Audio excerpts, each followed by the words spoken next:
I have another truth bomb for you, and this will be very healing to a lot of people, and some won't be able to hear it, and that's okay. You might have some tendencies to be rigid, but it has nothing to do with autism. Everybody thinks autistic people are rigid or inflexible. And as an assessor, I can tell you it spanned the entire spectrum of neurodiversity. We were all inflexible and rigid in our own ways, I found. And I assessed a lot of people, including myself. I was very inflexible and very rigid for many, many years of my life before my healing journey started. And as an assessor, I tried to find my TISM and I couldn't find it anywhere. I am just on that side of the spectrum, very much in the ADHD side, which I call neurodynamic, and that's the way it'll be in my life forever. But as I mentioned in my previous video, it's just one big spectrum, and we all kind of fall on it somewhere with all kinds of different and unique abilities. So this little tidbit of information did come in a download, as most things do in my life now that I realize that's what they are. And I'm like, this is a download I can get behind. But I was like, that makes perfect sense too. That's how it usually is with a download, because this isn't knowledge, prior knowledge you had awareness of, but it sounds very logical and very much not like you. So I'm here to tell you the inflexibility and rigidity was created in you. It's not a part of your natural self. And I've watched myself and many of my clients and a lot of my conscious friends also have said, yes, that was a part of my life and now it's not. The rigidity or inflexibility aspect is actually a shadow aspect of yourself that was created when your authenticity was taken from you. So your body knew the truth, it wanted the truth, and it wanted to push back against it in a really social justice kind of way, and that created the rigidity. And when you understand the importance of detachment in the consciousness journey, this is one of those places where we have to detach from the control of things in our world. It makes life a whole lot easier. And the rigidity is us just desperately trying to cling back on to what felt known and safe. But as you're trying to make your way back into more an authentic way, an unmasked way, or someone in you says, why do you behave that way? Why do you do that? Why do you act like that?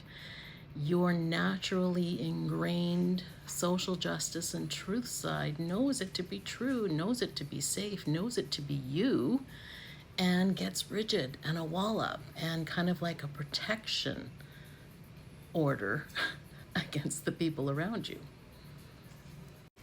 So when you look at it from the consciousness journey, rigidity or inflexibility and detachment, they just can't go together.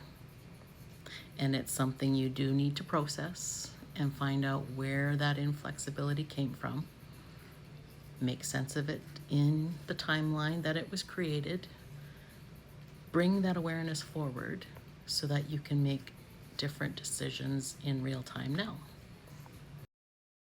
It was all part of this big conscious awakening journey.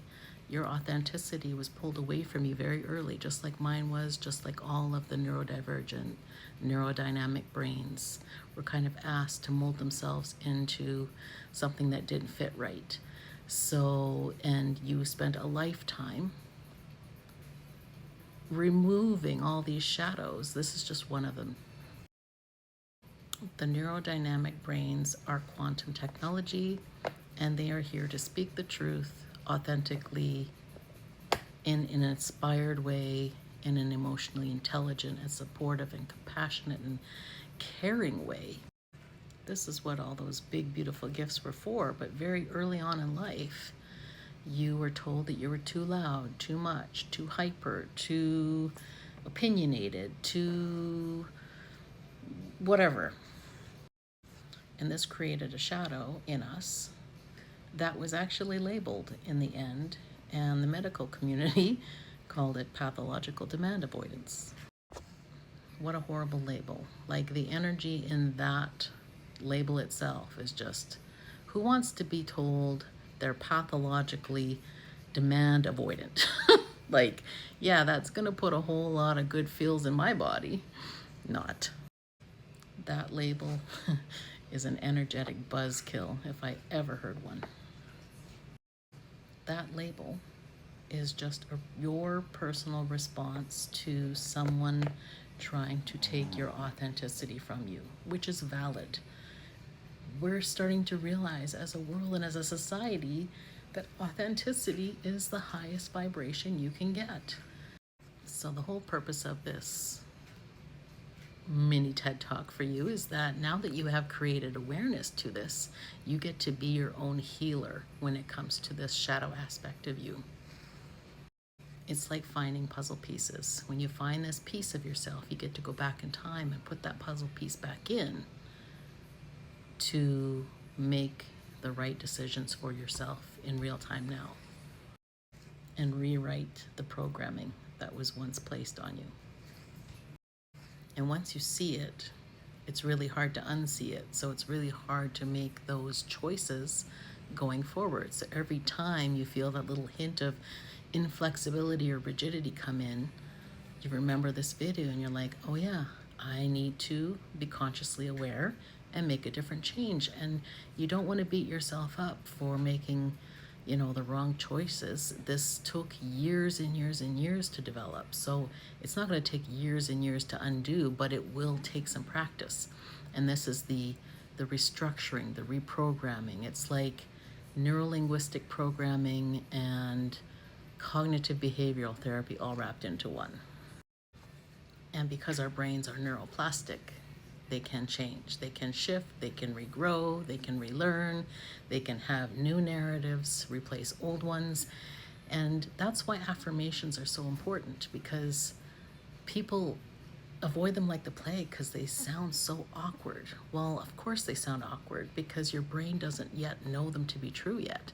So you need to keep saying these affirmations over and over and over until it feels natural. I was in the same place too. I'm like, I'm beautiful, I'm successful.